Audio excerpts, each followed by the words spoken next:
So majority of existing bond fund strategies follow a time horizon or a benchmark, and that's fine if you have a view on the market.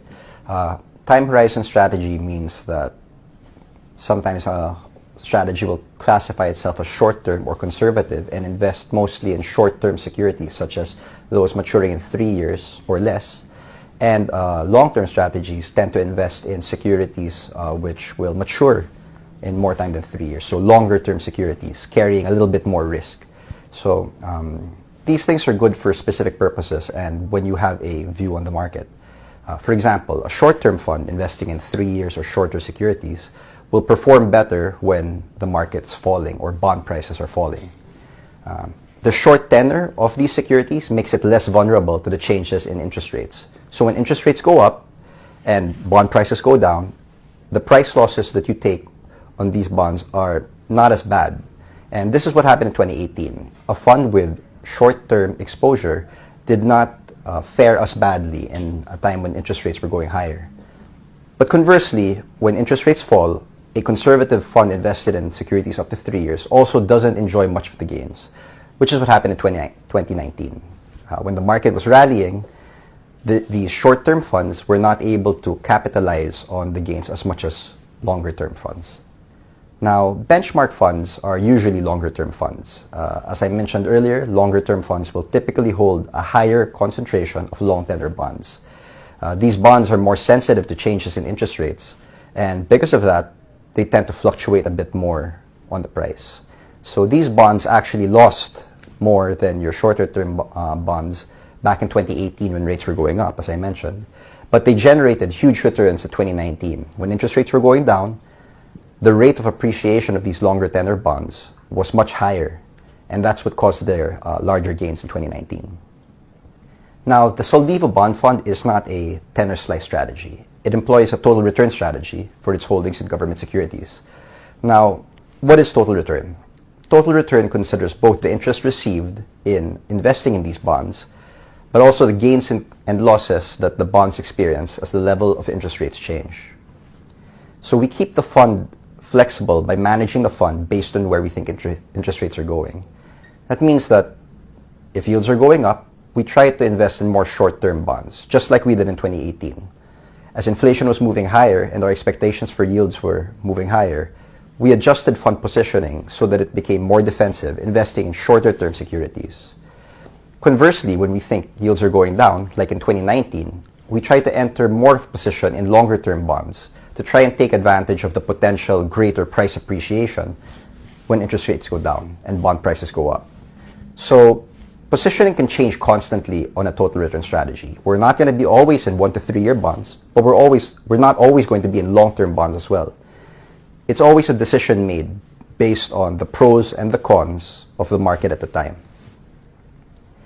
Additionally, the fund also invests in peso corporate bonds. Now, peso corporate bonds are typically not as liquid as government securities. What does that mean?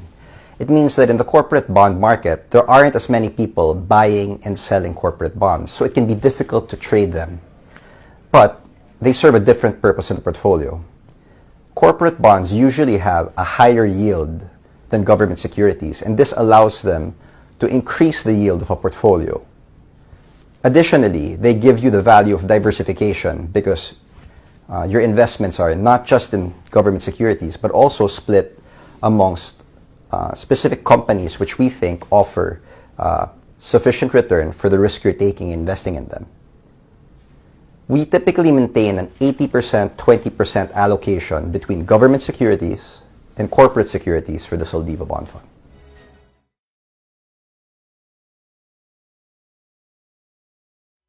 So studies have shown that it's very difficult to time the market consistently over the long term. In many cases, long-term investors have been able to generate better returns than those who have attempted to actively trade the markets.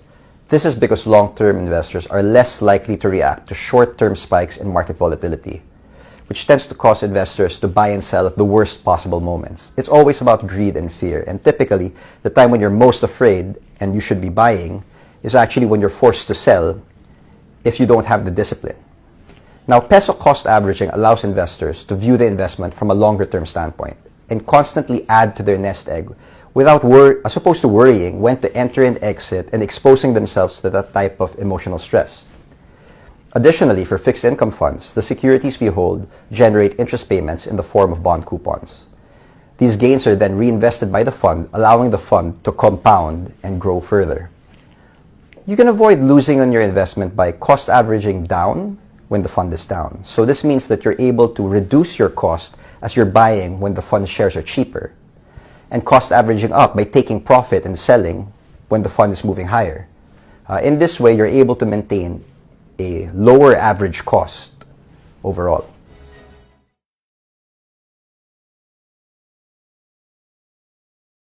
Fund returns are very much dependent on the specific conditions of the market at any point in time. But I will say that if you have a target return and you get to that target return, you can top slice. You can take profit on a certain portion of it. But if you continue to believe in the strategy, you continue to have a positive outlook on the market, then why not you could also just leave the funds there to continue hopefully earning for you and generating greater capital returns.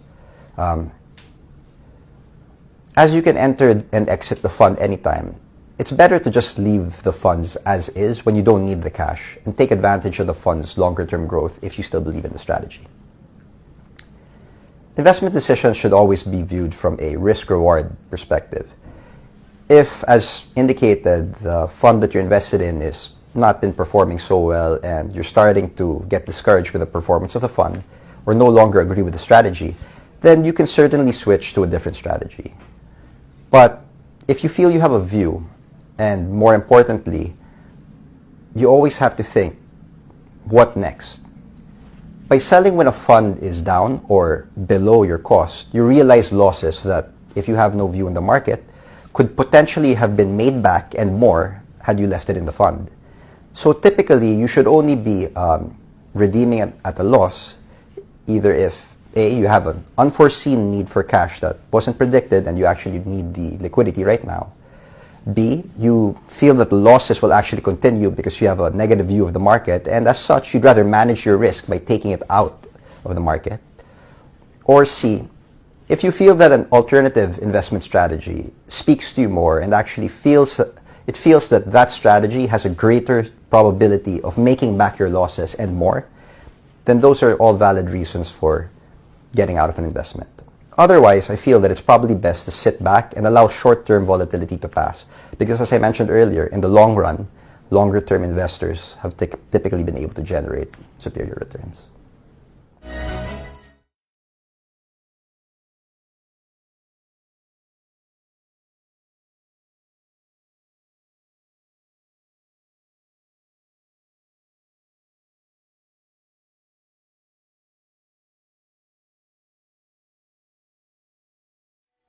The Soldivo Strategic Growth Fund is different in the sense that it is a truly actively managed, growth-oriented Philippine equity fund with a very clearly defined investment strategy. Strategy is simple, which is to use ATRAM's in-depth and comprehensive investment research capabilities to invest in stocks of high quality and rapidly growing Philippine companies, aimed at best capturing the growth potential of the Philippine economy. Peso cost averaging works if the long-term Philippine economic and stock market outlook is positive and if the fund strategy is positioned to capture this strong growth potential. That said, we have a positive view on the Philippine economy, which we estimate to be one of the fastest growing economies in the world, fueled by very clear growth drivers such as domestic consumption, accommodative monetary policy, and an expected surge in government infrastructure spending. Meanwhile, we anticipate inflation to stay within the central bank's forecasted range, and we forecast a healthy and gradual depreciation of the Philippine peso. Aside from this growth story in the economy, we think the Philippine stock market will do very well over the next 2 years, boosted by strong corporate earnings growth, inexpensive valuations, and low levels of foreign ownership, which will lead to a commensurate recovery of foreign investor buying.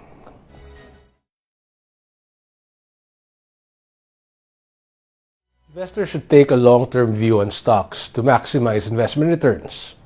Having a short-term investment horizon can leave investors vulnerable to buying high at high prices and to selling at lower prices. This is because, in certain instances, it takes time before the investment thesis plays out, and because external factors can influence share price performance negatively in the short term.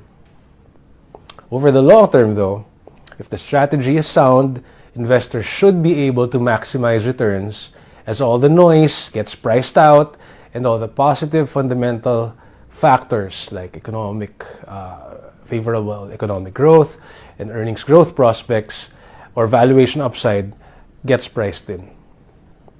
As such, given our strong belief in the strategy of the Soldivo Strategic Growth Fund, we advise investors to average down during periods of negative returns, to improve their cost, and to maximize potential returns.